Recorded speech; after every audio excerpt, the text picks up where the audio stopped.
And we are live without introduction today, everybody. I apologize because I'm on the road and having my great friend Larry Johnson once again with us. Happy New Year to everybody. Happy 2026 to everybody. Larry, Happy New Year. Merry Christmas. We have Well, spoken on the outside, but Happy New Year, my friend. sí, feliz Navidad y feliz prospero año nuevo. Okay, Prospero año nuevo. that's Spanish, not Portuguese, but But it's all right. I just had a live a couple of days ago with the Venezuelan public officer, and well, we did in Spanish, and everybody understood. I'm pretty sure everybody understood. So happy New Year to everybody that's watching us. We are one more time discussing very interesting, huh, God, very interesting happenings around the world, especially in Venezuela this week. We had this very weird and quick coup d'etat. Larry, how do you see this? I saw you post your article just yesterday or a couple of days ago about this crazy AI video or not, talking about the extraction of the leeway yeah. Chinese businessman. Is this getting out of control? What is going on, man? Well, again, I'm not, as I said, I'm not even sure if that video is. I said if that video is true, it casts the whole, it puts a different light on the capture of Maduro and the kidnapping, the abduction. Um, this kidnapping and abduction was facilitated by uh, a senior member of one of the let's call it the security services of Venezuela, who has been an asset of a U.S. law enforcement organization for some years. So Maduro was betrayed from within, and it appears that not only did this individual is, I mean, he's very senior. He's in a position that could issue orders to stand down, as Venezuela did. They didn't activate their air defense system at all. They let the U.S. helicopters come in, and what's so bizarre about it is, normally JSOC, when they do mission planning, and if they have any control over the timing, they're going to prefer to launch a mission in the dead of night when it's dark, completely dark. Well, there was a full moon out that night. The moon was not blocked; it was full, which gives a lot of light. Um, and then there was no urgency. There was not like somebody's life was at stake if they didn't move immediately. So they had the luxury of being able to plan and wait. So it raises the question: why did they launch on early Saturday morning when there was no obvious urgency to the situation? Um, the fact that those helicopters flew in basically under moonlight with air defense systems that could have taken them down that weren't activated, that tells you right away this was uh, people inside Venezuela who worked against Maduro. And it appears that some even within his own party. Now, there's this other Venezuelan official, Diosdado, I think is his name, which, if I'm translating that correctly, his name is God given, right? Diosdado, or God gave. Yeah, yes, something like that. Dado can be translated something, yeah, but could be like that. Could be Yeah, translated like that. yeah, God's given. sort of a crazy name. He appears to be a very much a strong supporter of Maduro. Um, Delcy Rodriguez, she too, at least, is giving lip service to that. Now, the United States has issued a list of demands, but they, say to the Venezuelans, uh, here, children, here's the orders. You better jump to and obey, or else we're going to punish you too. So it remains to be seen if the Venezuelans are going to roll over and surrender, or if they're going to, find some balls and stand up for themselves. Um, they've had good lip service support from Colombia, Brazil, uh, and a few other countries in the region. And then they've had the prostitutas like Malay in Argentina. He's too big. He's just completely sold out to both the United States and Israel. So it's it's an ugly precedent, but it's not I don't want to call it an ugly precedent. It is that we just the United States has done what it's always done. Hell, we did it to Noriega back in December of 1989, 37 years ago. So it's What wasn't it 3 of 1990, the Noriega abduction? December 1989. It was December, not January. No, it's December 1989. Okay. Yeah, I just left. I left the CIA end of October, or was it end of September? I can't remember. And started at state at 1st of October, or 1st of November. And when I left the CIA, my branch, the analyst, young woman named Alicia, she was the primary analyst, and she was in sort of a unusual move, was being regularly briefed by the Directorate of Operations, which I guess the Central American Task Force was still up and running, and it was being done under the auspices of the Central American Task Force, where they spent a year launching a series of provocations and attacks or provocations in Panama, trying to get Noriega to attack, to do something that the United States could use as an excuse to conduct an invasion. But that didn't happen until December of '89. So that's very similar to, I think, what was going on here with Venezuela. But what's fascinating is we just went in quickly, grabbed him, and then got out. To my knowledge, we've not left any U.S. troops in, because if U.S. troops were left in, and if the Venezuelans decided to fight, then the United States would have a big problem on its hands. What made Saturday morning go go great for the United States was the Venezuelan chain of command decided not to fight, not to do anything. Yeah, exactly. We had some fireworks, some bombing and stuff like that. But that's also, very makeup.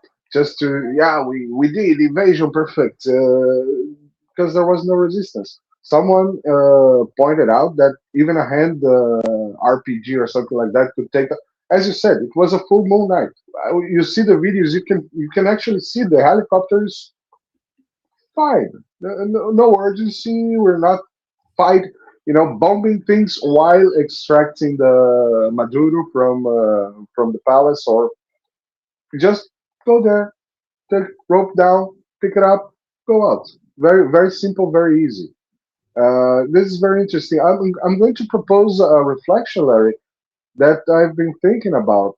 I don't like to guide the questions, but this is one thing that I thought about because, as you mentioned, Delcy Rodriguez, she's a Chavist. She has been a full supporter of the government. She has also been part of the oil negotiations, the exploration with ExxonMobil in the past. And the one thing that I was thinking about is that, remember we discussed that a revolutionary scenario where the United States get in and take control of the just an Iraq 2.0 Yeah.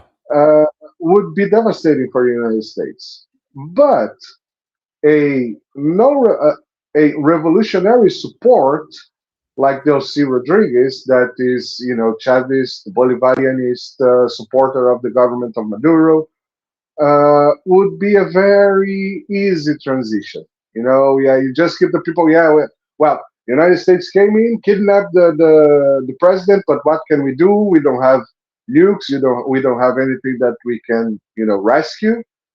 But yeah, well, the government keeps the same line as it was before, just now under a new command. But the overall impression of, yeah, Bolivarianism and Chavist and all that, Maduro's government and line keeps the same. What do you think about that? About a perfect move, a perfect coup d'état, that it doesn't look like a coup d'état, but it's actually already in place. Well, maybe it was a coup d'état, but the question remains: is there going to be a change in Venezuelan policy? And you know, the claim is that the United States is asserting the Monroe Doctrine. It's not the Monroe Doctrine. The Monroe Doctrine is basically a policy of non-interference, saying that no foreign government can politically interfere in the Western Hemisphere by imposing its government on one of the countries in the Western Hemisphere. That does not mean that a country like Brazil can choose to have an alliance with China and Russia, for example, with BRICS. Um, that that doctrine that the United States is trying to enforce, I call the Polk doctrine. The Polk doctrine basically asserts that the United States can take anything it wants in this hemisphere because we're in charge. And that's what happened in 1846 when uh, James K. Polk, who was the president at the time, um, decided to attack Mexico. Created a provocation, created a pretext, and then we attacked Mexico in order to get a hold of Texas, New Mexico, Arizona, and California. What's fascinating is that Mexico had declared independence from Spain in 1810, and then 36 years later, you get this American president decides, oh, we want your territory. That's where the United States began acting like the European imperialists, taking territory and installing rulers as we saw fit. That was really the start of it. It was continued under Teddy Roosevelt. It became a very pronounced, where it extended beyond U.S. interference and taking other territories, extended beyond the Western Hemisphere. So, um, we've got to wait and see now whether or not they continue the. China and Russia have both got investments in Venezuela. The United States is claiming that's very nefarious. Um, those countries would argue they're seeking normal relations that is beneficial to them, um, and that may become a point that is a point of friction between China and the United States and Russia and the United States. Yeah, one point that Comandante Farinazo, that you have met already Yeah, here, yeah, uh, he made yesterday about military history was that back on the 60s, 50s and 60s, where we had the fight for the world, communism against capitalism and all that. right. The United States had a big defeat in Korea and in Nam. Then we had all the coup d'etats on South America, on Latin America. Well, we had the coup in Brazil, we had the coup in Chile, we had the coup in Argentina. All those things happened at more or less the same time. This week, we heard Donald Trump basically, well, not only Donald Trump, also the guy with the chick's name, uh, basically pointing out that United States is going after Cuba, Mexico, Colombia, and perhaps other countries in the region. What do you think about that, Larry? Do you think we are going to have a new era of A lot of trouble in South and Latin America. Well, I mean, you got to take Trump at his word. That's what he said. They're going to try to, uh, if he's stupid enough to go after Colombia too, the Colombians won't put up with it. Yeah. What's really interesting is right now you've got a large number of Colombians that are fighting in Ukraine on behalf of the Ukrainians. Um, you know, if they get word that the United States is attacking their country, I could see them, bailing out on Ukraine and heading back home to fight on behalf of their nation. Uh, this is the United States is out of control right now with this kind of rhetoric and these kinds of threats. Yeah, one thing that very few people took notice this week is that I don't know if you saw the speech of Gustavo Petro, the president of Colombia, Yeah. mentioning the recreation of, well, not exactly the recreation, but some sort of new alignment, trying to rebuild what once was the Great Colombia, the Grande Colombia, which was Colombia, Venezuela, Panama, and I guess Ecuador. I found this interesting, curious, because this was something that Maduro used to talk about, to inflame the feelings of Venezuelans, also about the Guiana Essequibo. Uh, but at the same time, you mentioned, yes, Colombia. It's a complicated country, but at the same time, Colombia is the only country in South America nowadays that has uh, stronger commercial ties with the United States than China. I mean, the trade balance of Colombia is more pivot to United States than to China, while the other countries around the China has already surpassed the United States Uh, th- commerce. are you sure about that? Because I think Mexico's got, Mexico and I'm Canada. talking about South America. I'm talking about South America Oh, because South Mexico America. and Okay. Canada is Yeah. it's completely dominated by United States. All right. Yeah. Commerce. South America, that it's grown larger than say Brazil. Yeah, exactly. What I've been thinking is that, well, as you mentioned, the prostitutas from Millet are. So Argentina is a big country. It's not a huge country, but it's a big country. Venezuela is a big and rich country on the north of Brazil. This, recreation of a big Colombia, Grande Colombia, uh, would be a third regional power, a very strong third regional power, and at the same time, you know, embracing Brazil from top and bottom, Argentina down and Venezuela down, up. Yeah. What do you think could be the consequences for Brazil being surrounded by countries that are exactly not, and perhaps non-aligned with its own policies? I'm considering Brazil is aligned with different policies. Yeah.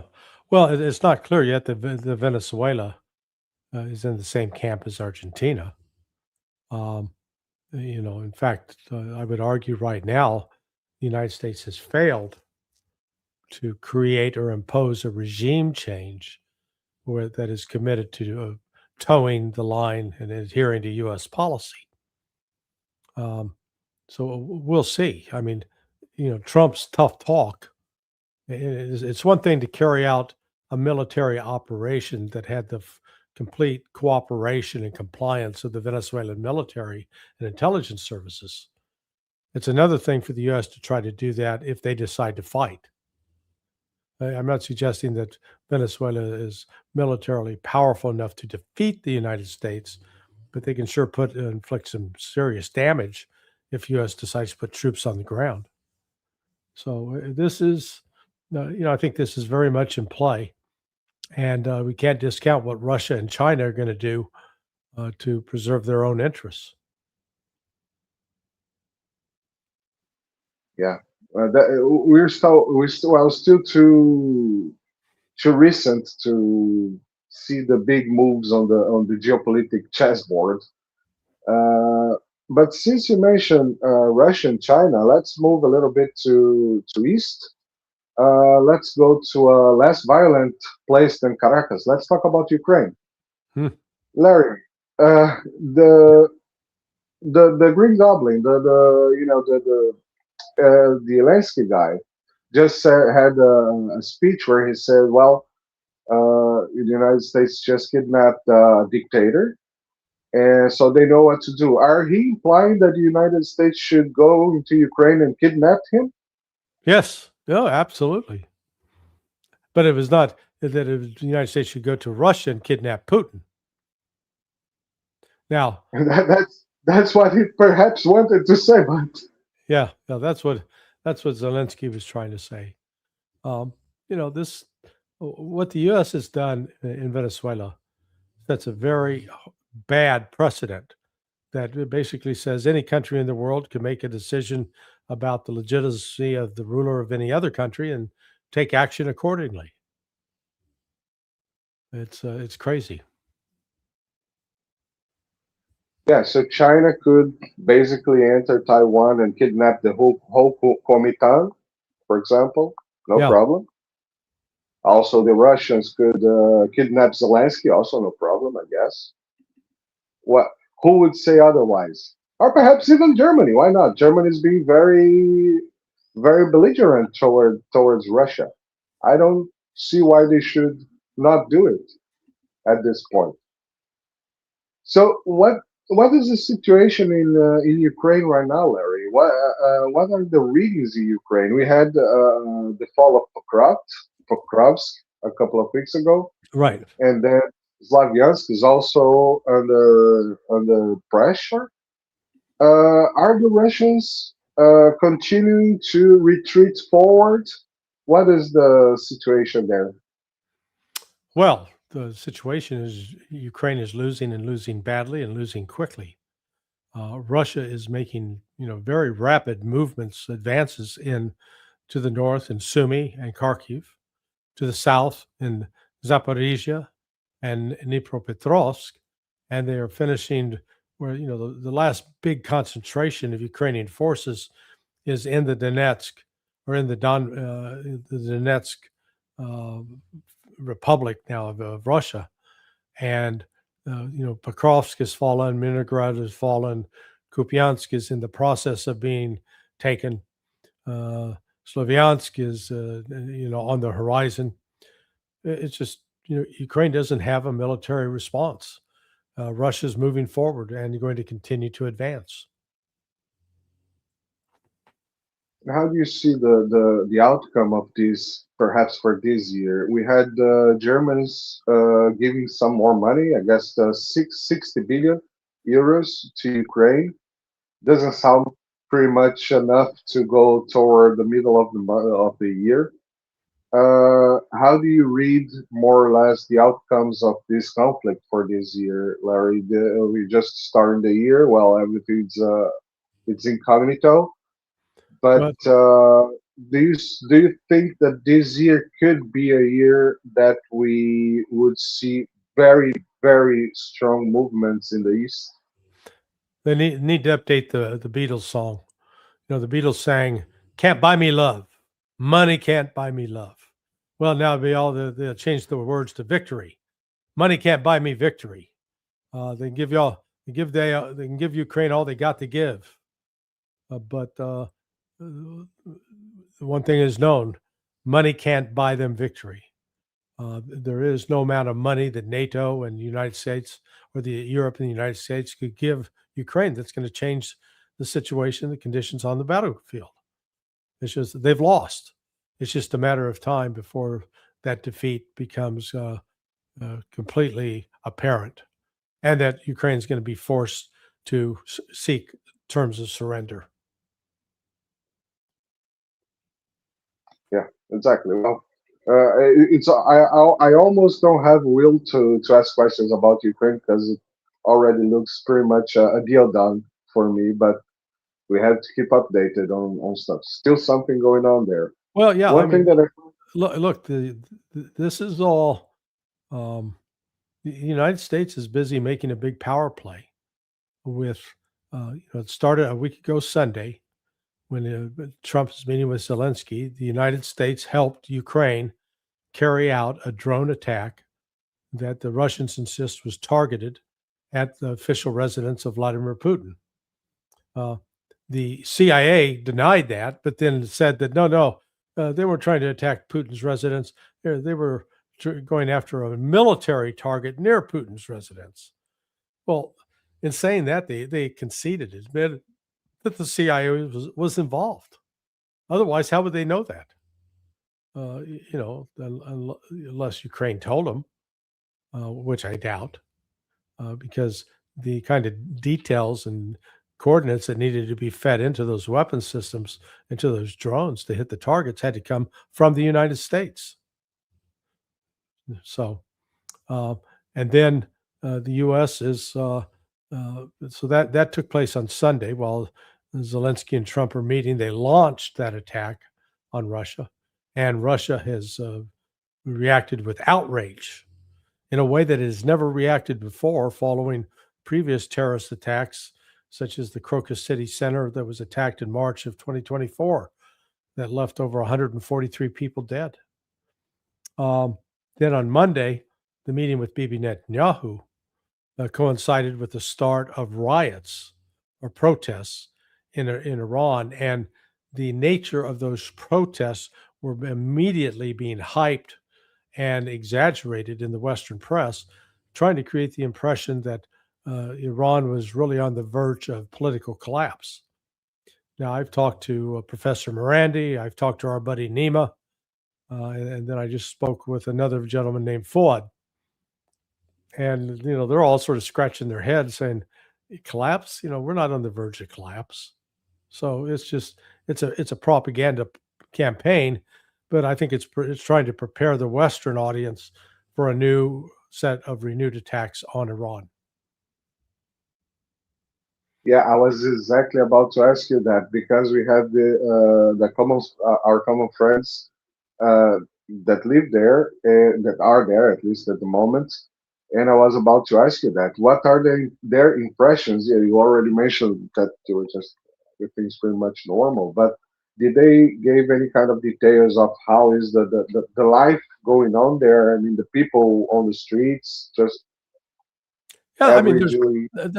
there's unhappiness with the inflation, but what I was told by our friends is that they are the Iranians are working very diligently each day and preparing defenses. They are preparing for a new strike by Israel and the United States. They're going to be ready this time. Last time they got caught, sort of with their pants down, they're caught by surprise, and yet, in spite of being caught by surprise, they were still able to react very quickly. I mean, they launched counter strikes within 12 hours. It was pretty remarkable. There won't be a 12-hour gap this time. As soon as any attack starts, Iran they've already picked out targets. They've already mapped out a strategy of how they're going to respond. So they'll put a tremendous hurt on not just Israel, but the United States bases are going to be taken out as well. Dangerous Yeah, times, Larry. One very much. thing that, yeah, one thing that I got a little curious because, since I'm in Brazil at this moment, my life is a little turbulent. I'm not following things very closely. I should, but I haven't had haven't had too much time. One thing that caught my attention was the bombing on Nigeria, and it was not too much spoken about. Yeah, you guys spoke it on the judge, but I haven't heard too much prison about that. Yeah, And it caught my attention because Nigeria was the country that, back on the coup d'etats 2 or 3 years ago on the Niger and Burkina Faso, and Mali, uh, Nigeria was being propped up to counter those coup d'états, Right. and in the end it didn't. Do you think that at the time I remember that I saw Biden kind of leaving it behind because it was focusing on Ukraine. Do you think the United States is trying to prop up again Nigeria to go against these countries and to take over for the Western Africa? Or do you think this is just a very particular strike in for no reason at Yeah. all? Well, it's a more AFRICOM flexing muscle because they can flex muscle. Um, I don't, that narrative has sort of died away. Uh, it's small fish compared to uh, going after Venezuela, going after Colombia, going after Greenland, and supporting a new attack on Iran. That's where I think U.S. focus is now. All right. Just remembering that Nigeria is also a huge oil producer by Yeah, chance. yeah. Actually, Nigeria is producing more oil than Venezuela. It may not have as large a reserves, but there are even questions. I've heard discussions that uh, the Venezuelan reserves may not be as large as many think, and it's not as easy to extract. So it's not a ready-made solution that some think it might be. Yeah, exactly. You mentioned I was about to come to the United States to finish this, and you just mentioned Greenland, Larry. Is Greenland a deal done? Trump is just going in, grabbing it. I think they will, based upon what Stephen Miller has been saying, and his crazy wife creating that map, that image of Brazil or of Greenland as a map of the United States, or as a flag in the colors of the United States. So yeah, no, I think Trump's going to do it. Yeah, it looks, it sounds, especially by Lindsey Graham, it sounds that yeah, we're just going in. That's it. We can do it. Yeah, nope, we're imperialist powers. That's why I think they put the Nike jumpsuits on Maduro. Just do it. Yeah, yeah, yeah. That's Get been the we'll call it the Nike policy. the Nike policy. Just do it.